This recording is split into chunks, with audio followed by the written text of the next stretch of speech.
Sa entabladong ito ko makikita maya-maya ang isang palabas na talaga naman bukod tangi na dito ko lang sa Khon Kaen, Thailand makikita. At dito sa mga kahon na to, nakatago yung mga artista. Ang tanong, sila ba yung bida o ang kontrabida?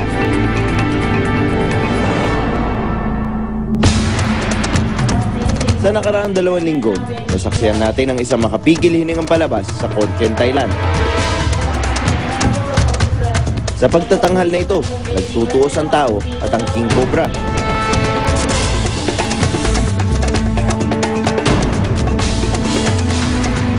Delikado at nakamamatay ang paghaharap.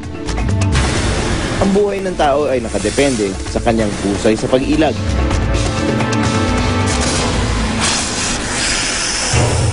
Mabangis at may ngipin ang mga King Cobra sa entablado.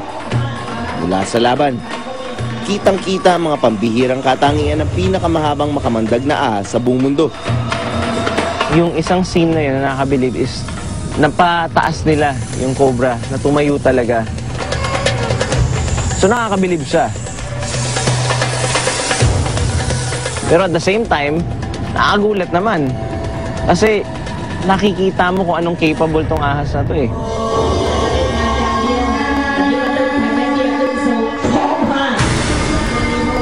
At may mga eksenang talagang kakilakilabot.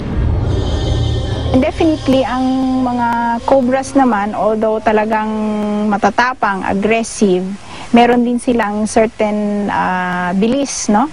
So, kung marunong kang tumempo sa kakayanan ng bilis niyan at sanay ka na, kaya mo nang i-handle yon. Pero hindi lang sa Thailand nangyayari ito. Sa iba't ibang bansa, ginagawa rin ang snake charming na nagmula sa India. Dito, mistulang pinasasayaw ang cobra gamit ang musika.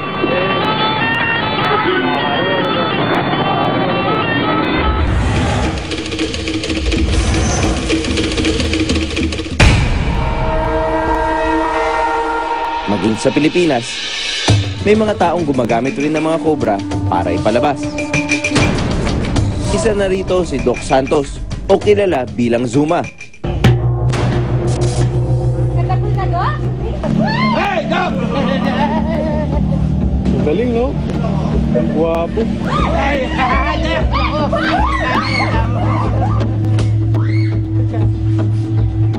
Sa mga buwan ng Disyembre hanggang Mayo, cobra ang kalaro niya sa mga perya sa Pampanga at La Union. At hilig din niyang magpakitang gilas sa kanyang mga kapitbahay. Pag nanguhuli ng cobra si Doc dito, pag umuwi, nakakuha, palagi namin na pinapalabas yung cobra, nanonood namin kung paano niya laruin at kung paano siya hindi natatakot. Tila walang takot na nakikipaglaro siya sa Philippine Cobra.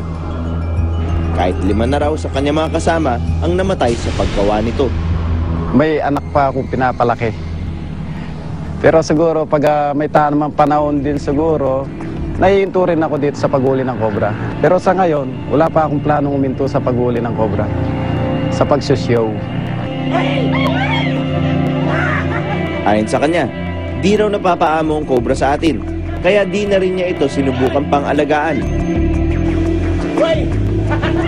17 taon na niyang ginagawa ang ganitong pagtatanghal.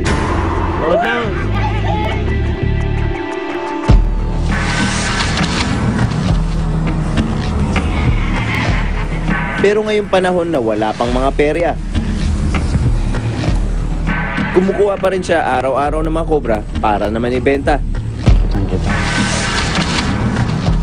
Alam namin bawal, natatakot din kaming ulihin, kaya lang talagang kailangan namin gawin na magulo.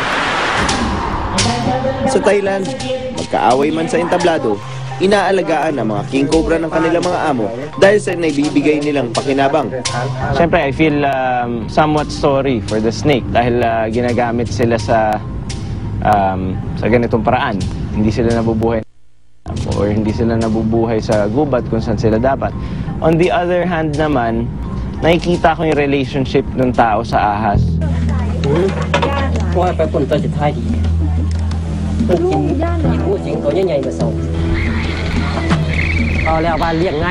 Mahal ko yung mga alaga kong cobra, parang sarili kong anak. Di sila hingi na hingi ng pera, tulad ng mga anak ko.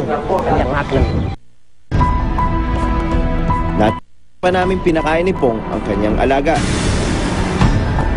Regular daw niya itong ginagawa tuwing may huli siyang maliliit na ahas sa palayan.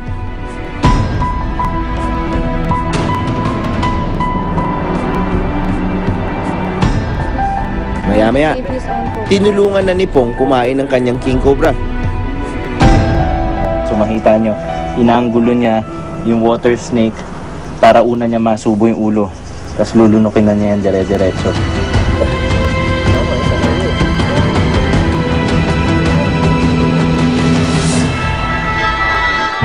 20 taon pa lang ginagawa ang Cobra Show para sa turismo.